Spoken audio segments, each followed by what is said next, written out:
قرآن مجید کی سورہ نساء کی آیت نمبر 29 میں نے تلاوت کی ہے۔ اللہ تعالیٰ نے فرمایا یا ایھا الذین آمنوا لا تأکلوا اموالکم بینکم بالباطل، فرمایا کہ اے ایمان والو، آپس میں ایک دوسرے کا مال ناحق طریقے سے نہ کھاؤ،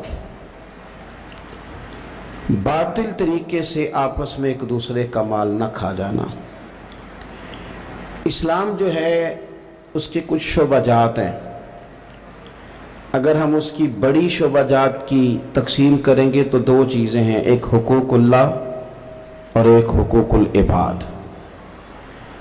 سب لوگ اس بات کو جانتے ہیں اور بڑی توجہ سے جانتے ہیں کہ حقوق اللہ میں تو معافی ہے، لیکن حقوق العباد کا معاملہ بڑا سخت ہے، اس کے اندر معافی نہیں ہے۔ اب یہ حقوق اللہ اور حقوق العباد کے معاملے کو اگر مزید تھوڑا سا کھول دیا جائے، مزید اس کو کھول دیا جائے تو پھر دین کے 5 شعبے بن جائیں گے۔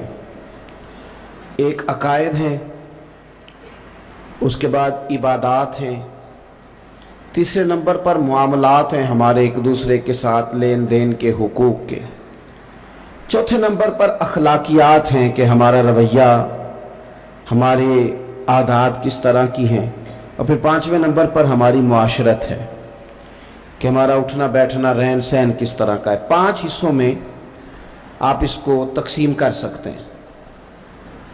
میرے عزیز دوست، کچھ لوگوں نے یہ سمجھ لیا ہے کہ دین صرف نماز روزے کا، حج زکوٰۃ کا، شب برات کی عبادت کا، اس کا نام ہے، حالانکہ ایسا نہیں ہے۔ دین کے میں نے جیسے کہ عرض کیا کہ 2 بنیادی شعبے ہیں، ایک حقوق اللہ اور ایک حقوق العباد۔ یہ جو حقوق اللہ کا معاملہ ہے نا، آپ کو نماز دن میں 5 وقت آ کر کے پڑھنی ہے۔ حج تو زندگی میں 1 دفعہ فرض ہے، لیکن اگر لوٹ کے آتا بھی ہے تو سال میں 1 دفعہ آتا ہے۔ لیکن یہ جو آپ کا حقوق العباد کا معاملہ ہے، یہ تو ہر وقت کا ہے۔ آپ اگر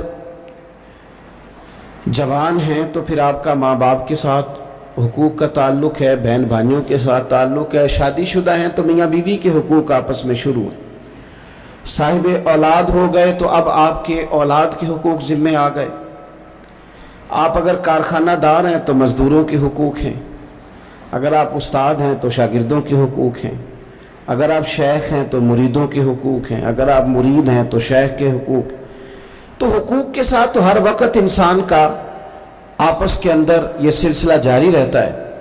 اب معاملات کو صاف رکھنا، لین دین کی چیزوں کے اندر اپنے آپ کو کھلا رکھنا، خیانت سے، جھوٹ سے، دغے سے، دھوکے سے، فریب سے اپنے آپ کو پاک رکھنا، دین اس کے اوپر بہت ہی زیادہ زور دیتا ہے، بہت ہی زیادہ۔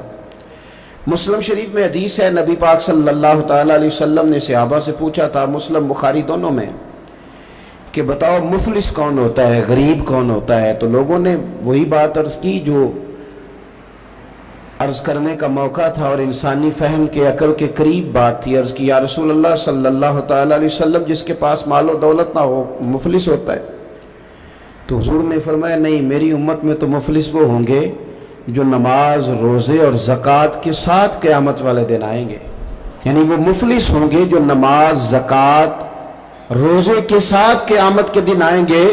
لیکن ان کے مفلس ہونے کی وجہ یہ ہوگی کہ انہوں نے دنیا میں کسی کو گالی دی ہوگی، کسی پر تہمت لگائی ہوگی، کسی شخص کا حق دبایا ہوگا، کسی کو تکلیف دی ہوگی، کسی کو مارا ہوگا، حالانکہ ان کے پاس نماز بھی ہے، روزہ بھی ہے، زکوٰۃ بھی ہے، لیکن چونکہ انہوں نے حقوق العباد ضائع کیے، اب ان کی کمزوری کا یہ عالم ہوگا کہ وہ جو نیکیاں کما کے لائے تھے وہ ان لوگوں کو دے دی جائیں گی جن پر انہوں نے ظلم کیا تھا۔ اور اگر پھر بھی ان کے ظلم بچ گئے، نیکیاں دینے کے باوجود ابھی بھی ان کی زیادتیاں باقی رہیں، تو حضور فرماتے ہیں پھر ان مظلوموں کی جو خطائیں ہوں گی وہ ان ظالموں کے کھاتے میں ڈال دی جائیں گی۔ تو یہ بہت ساری نیکیاں لانے کے باوجود مفلس رہ جائیں گے۔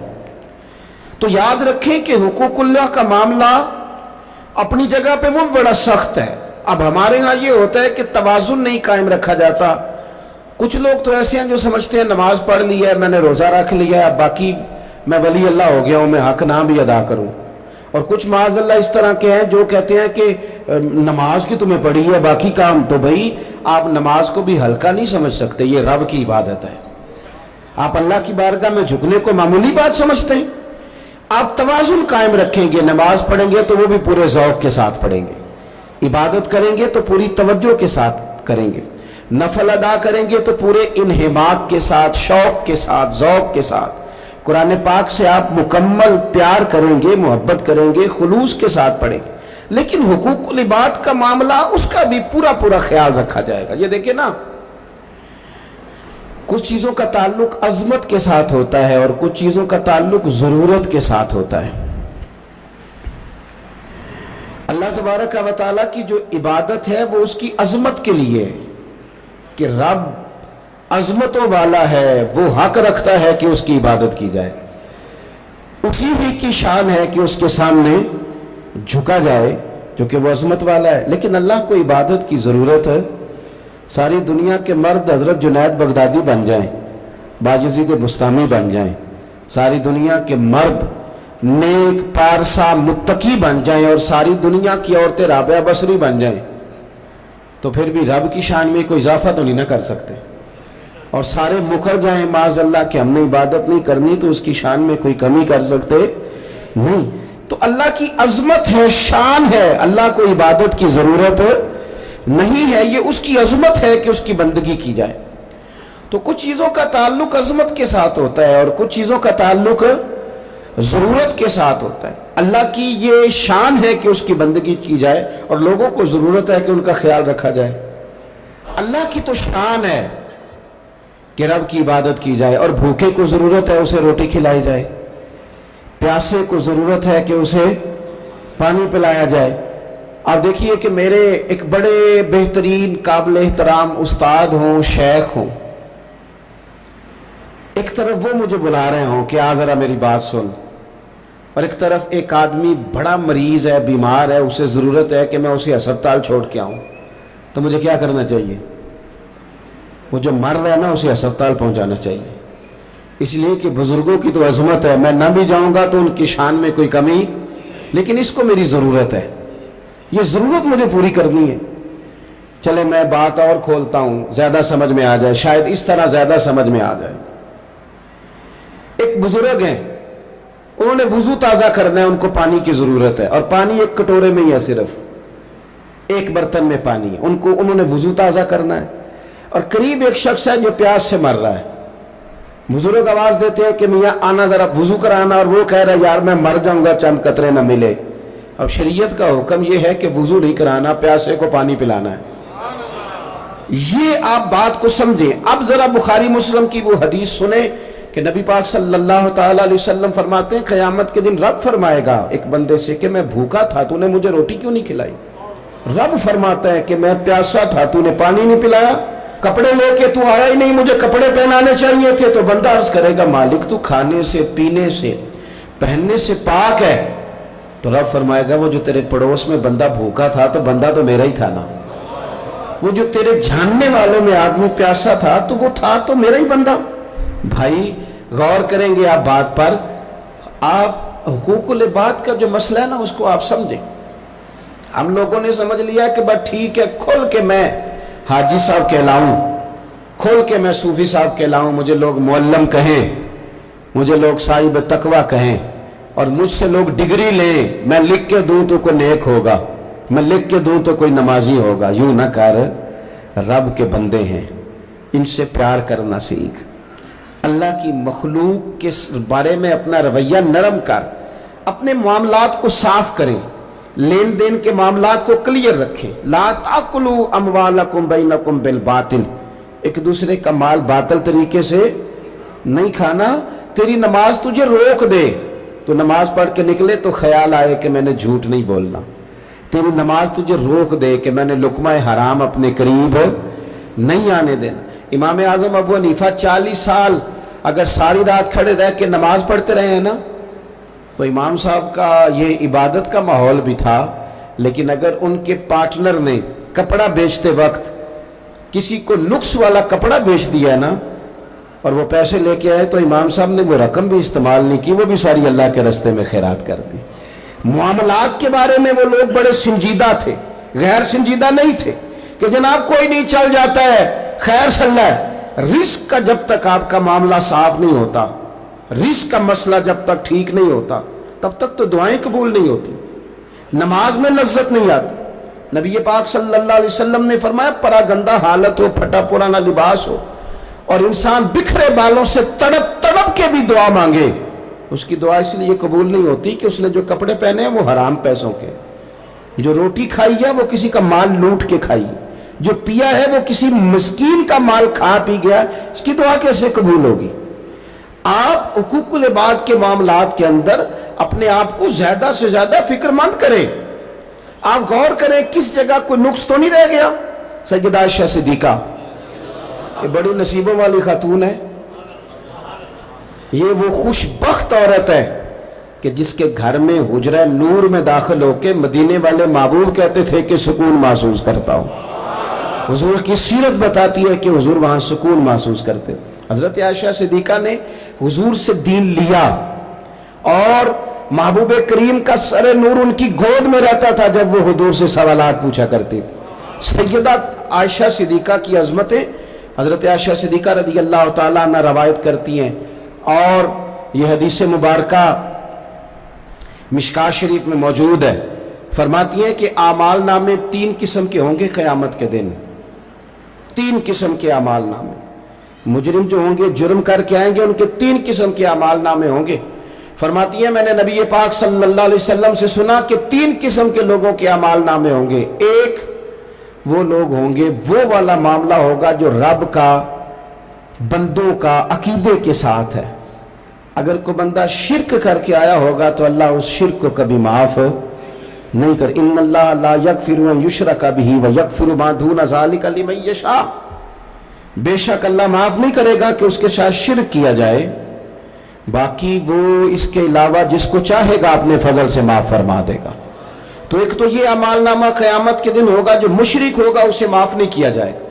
اور دوسرا سیدہ عائشہ صدیقہ رضی اللہ تعالیٰ عنہ فرماتی ہیں کہ نبی پاک علیہ السلام نے فرمایا ایک معاملہ حقوق العباد کا, بندوں کا بندوں کے ساتھ معاملہ. کسی نے کسی کی ذلت کر دی, رسوائی کر دی, مال دبا لیا, تانا دیا, تکلیف دی, فرمایا یہ دوسرا اعمال نامہ ہے, یہ بھی رب اتنی دیر تک معاف نہیں کرے گا جب تک بندہ بندے کو معاف نہیں کرے گا, یہ معاف نہیں کیا جائے گا. اور تیسرا فرمایا معاملہ اللہ اور بندوں کا ہے, عبادت کا معاملہ ہے, نماز کا معاملہ ہے, روزے کا معاملہ ہے. فرمایا اس میں رب بڑا کریم ہے, اپنے فضل سے فیصلہ کرے گا, چاہے تو عذاب دے اور چاہے تو اپنے فضل سے بندوں کو معاف فرما دے, چاہے تو اپنے فضل سے معاف کر دے. 3 قسم کے معاملات قیامت میں ہوں گے. حقوق العباد کے معاملے کو درمیان میں بیان کیا گیا. ہم نا جذبات کا, احساسات کا خیال رکھنا چھوڑتے جا رہے ہیں. مجھے اپنی روٹی عزیز ہے, میں باہر سے آیا ہوں اور میں نے آ کے گھر کے اندر تلخ باتیں شروع کر دی, سخت جملے کسنا شروع کر دیے کہ میں باہر سے آیا ہوں, میرے لیے کھانا نہیں پکا. میں نے یہ دیکھا ہی نہیں کہ شاید پکانے والا بیمار ہی نہ ہو, کہ میں نے پوچھا ہی نہیں کہ جو گھر کے اندر تھا وہ کسی تکلیف میں نہ ہو. میں نے یہ احساس ہی پیدا نہیں کیا کہ میں نے بڑی سخت باتیں اپنی والدہ سے کر دیں, اپنی اہلیہ سے کر دی, اپنی بہن سے, اپنے والد سے کر دی, لیکن ان کے بارے میں نے یہ تصور ہی نہیں کیا کہ احساسات کس قسم کے ان کے ہوں گے. حقوق العباد کے مسئلے میں نا ہم لاپرواہ ہو گئے, لاپرواہ. حقوق العباد کے معاملے میں اپنے آپ کو سمجھائیں, قائل کریں, نماز ذوق سے پڑھیں, نماز شوق سے پڑھیں, نماز توجہ سے پڑھیں, اسے کبھی ہلکا نہ جانیں. لیکن یاد رکھ لیں نماز میرا اور رب کا معاملہ ہے, رب کا اور میرا معاملہ ہے. ہو سکتا ہے وہ اس معاملے میں معافی دے دے, لیکن جس کو اس نے میری ماں بنایا ہے نا, اس نے کہا ہے میں نے تیری جنت تیرے ماں کے قدموں کے نیچے رکھی ہے. جس کو میرا باپ بنایا ہے اس کے تعلق سے مجھے حساس ہونا چاہیے, مجھے اپنے دوستوں کے تعلق سے احساس ہونا چاہیے. ہم دائیں بائیں احساس ہیں اور بڑی بڑی لمبی باتیں کرتے ہیں, بڑی بڑی لمبی بڑی بڑی کہانیاں. کچھ لوگ تو ایسے پکے نمازی ہیں کہ وہ کسی اور کو نمازی ماننے کو تیار ہی نہیں. ایسے پکے حاجی ہیں کہ دنیا میں صرف وہی حاجی ہے, دوسرا کوئی ہے نہیں. کچھ مطلب میں اس طرح کے لوگوں کو میں ذمہ داری سے کہہ رہا ہوں. میری طرح کے مولوی کہتے ہیں فلانا بندہ بے شرع ہے جی. آپ باشرع ہیں؟ کہتے ہیں ہاں میں نے داڑھی تو رکھی ہوئی ہے نا. داڑھی کا نام ہی صرف شرع نہیں, سچ بولنے کا نام بھی شرع ہے, حلال کھانا بھی شرع ہے, حقوق العباد کا لحاظ کرنا بھی شرع. یہ کیا بات ہوئی کہ آپ نے 2 4 5 چیزوں کو آپ نے اپنا لیا اور کہا میں دیندار ہوں باقی سارے بے دین ہیں. آپ ماحول کا خیال کریں, حقوق العباد کے تعلق سے ذمہ داریوں کا احساس کریں اور بڑی جلدی آپ چیزوں کو سمجھیں. میں یہ کرنا چاہ رہا تھا کہ آپ کو ہر آدمی کا احساس کرنا ہے, ہر آدمی, اور حقوق العباد کے تعلق سے آپ کو چیزوں کو سمجھنا, اس پر آپ کو غور کرنا. اب سنگی یہاں میں خانقاہی آدمی ہوں, دوست یہاں آتے ہیں, کچھ دوست مجھے ایسے بھی آ کے کہتے ہیں کہ سب ایک ہفتہ آپ کے ساتھ رہنا ہے. میں کہتا ہوں بات آپ کی ٹھیک ہے, لیکن میرے بزرگ فرمایا کرتے تھے کہ کسی کو بھی رکھنا ہے تو پہلے اس کے گھر کے حالات کا جائزہ لے کے رکھنا ہے. ویسے اس کو رکھنا کیوں کہ گھر میں اماں بیمار اور بیٹا پیر صاحب کے دروازے پہ جھاڑو دے رہا ہو, گھر میں والد بیمار ہو اور بیٹا جناب وہ تبلیغ کرنے گیا ہو, گھر کے اندر بیوی اس پریشانی میں ہو کہ میں دوائی لینے کس کے ساتھ جاؤں, زچہ بچہ کے مسئلے چل رہے ہیں, اور صاحب کہے کہ میں جہاد کے لیے گیا ہوا ہوں, تو بخاری شریف سنیں نا آپ, مسلم شریف سنیں. نبی پاک صلی اللہ تعالی علیہ وسلم نے فرمایا کسی عورت کے لیے کسی مرد کے پاس تنہا جانا اتنی دیر تک جائز نہیں جب تک اس کا اپنا محرم ساتھ نہ ہو. یعنی وہ ڈاکٹر کے پاس بھی اندر اکیلے جائے گی تو اپنا محرم ساتھ لے کے, بھائی ہو, بیٹا ہو, شوہر ہو, کوئی ہو, جائز نہیں. اور فرمایا سفر کرنا بھی اس کے لیے جائز نہیں جب تک کہ اس کا محرم ساتھ ہو. یہ سفر کا معاملہ بھی بڑا عجیب ہے. عمرے کے لیے لوگ مسئلہ پوچھ لیتے ہیں کہ عورت بغیر محرم کے جا سکتی ہے, میں نے کہا جی نہیں جا سکتی. حج کے لیے بغیر محرم کے جا سکتی ہے, جی نہیں جا سکتی. لیکن عورت کے لیے صرف حج عمرے میں محرم شرط نہیں, وہ پنڈی بھی بغیر محرم کے نہیں جا سکتی, وہ ملتان بھی بغیر محرم کے نہیں جا سکتی. وہ جتنا سفر ہو نا 3 دن کا, اس سے انسان مسافر بنتا ہے, وہاں وہ شادی پہ بھی بغیر محرم کے نہیں جا سکتی. وہ سفر ہو اگر اتنا جس سے بندہ مسافر بنتا ہے تو وہ وہاں کسی کے انتقال کے بھی بغیر محرم کے نہیں جا سکتی. حج عمرے پہ محرم یاد آتا ہے, باقی جگہوں پہ بھی یاد رہنا چاہیے. عزیز, نبی پاک صلی اللہ علیہ وسلم نے فرمایا عورت کسی مرد کے ساتھ تنہا نہ ہو جب تک کہ اس کا محرم ساتھ نہ ہو, اور وہ سفر بھی نہ کرے جب تک اس کا محرم ساتھ نہ ہو. ایک صحابی اٹھ کے کھڑے ہو گئے, بخاری مسلم ہے, عرض کرنے لگے یا رسول اللہ صلی اللہ علیہ وسلم میری بیوی تو حج کرنے جا رہی ہے اور میرا نام جہاد کے لیے غزوے میں لکھ دیا گیا, وہ جا رہی ہے حج کے لیے اور میں جا رہا ہوں جہاد کے لیے, تو میرے لیے کیا حکم ہے؟ تو یہ اب حضور نے فیصلہ فرمایا, یہ اب حضور نے فیصلہ فرمایا کہ تبلیغ کرنی ہے, کہ جہاد کرنا ہے, کہ تو نے خانقاہ پہ جا کے پیر صاحب کی بارگاہ میں رہنا ہے, کہ تو نے حقوق العباد کو مقدم کرنا ہے. یا رسول اللہ میرا نام لکھ دیا گیا ہے غزوے کے لیے اور میری بیوی جا رہی ہے حج کے لیے, تو حکم کیا ہے؟ تو حضور فرمانے لگے تو غزوہ رہنے دے, اپنی بیوی کا محرم بن کے حج پہ اس کے ساتھ جا, کیونکہ اسے تیری ضرورت ہے. تو جہاں اسے ضرورت ہے تو اس کی ضرورت کو پورا کر. تو اسلام نے ہمیں شب برات پہ آپ صرف کیا معافی مانگیں گے کہ یا اللہ جو نماز نہیں پڑھی اس کی معافی دے, تو وہ بھی مانگنی ہے آپ کو, 100% مانگنی ہے. آئندہ سے نمازیں پوری کرنے کا عہد کرنا ہے. لیکن میرے بھائی جو آپ نے حقوق العباد ضائع کیے ہیں ان کی بھی آپ کو معافی مانگنی ہے, اور سامنے والے سے معافی لینی ہے راضی کر کے, بندوق کے زور پہ نہیں. کیا آپ ٹیلی فون کر کے کہیں میں نے میسج لکھا تھا تو آپ نے جواب کیوں نہیں دیا, رپلائی کیوں نہیں کیا؟ آپ کہیں میں نے معاف کیا, بھائی آپ بندوق کے زور پہ معافی لیں گے؟ آپ راضی کریں. جب کسی سے معافی لی جاتی ہے تو اسے راضی کیا جاتا ہے, کہا جاتا ہے کہ اس جگہ میری غلطی تھی, میں تجھ سے معافی مانگتا ہوں. تو حقوق العباد کا جو مسئلہ نہ دیکھیں, میرے نبی پاک علیہ السلام کی حدیث موجود ہے ترغیب و ترہیب کے اندر.